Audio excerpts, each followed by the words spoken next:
नमस्कार मित्रांनो, आज आहे रविवार. तर आज आम्ही आलो तलोजा फेज 1ला. जानसी म्हणाली होती की पप्पा नवरात्री येत आहेत, मला माझ्यासाठी 2-3 ड्रेस घेऊया. तर जानसीसाठी आज शॉपिंग करायला आलो. सो मित्रांनो, जानसीची शॉपिंग करून झाली. नंतर आम्ही गेलो भाजी घ्यायला. मस्त गावठी भाजी होती इकडे. त्यानंतर जानसी म्हणाली पप्पा खूप ऊन पडलं आहे बाहेर, चला काहीतरी आपण थंडगार असं कलिंगडचं ज्यूस पिऊया. सो आम्ही कलिंगड ज्यूस घेतला.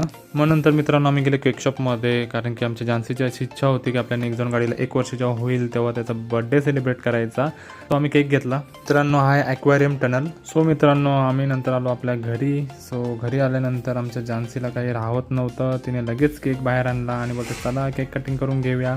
सो फायनली मित्रांनो केक कटिंग होत आहे, तुम्ही बघू शकता, आणि थोडंसं सेलिब्रेशन. मित्रांनो जानसी आणि निर्वीची फुल धमाल मस्ती चालू होती. आणि मित्रांनो आपल्या बाईकला सुद्धा आज 12 वर्ष कंप्लीट झाले, तिचाही केक कटिंग करून घेतला. चला मित्रांनो, बाय बाय.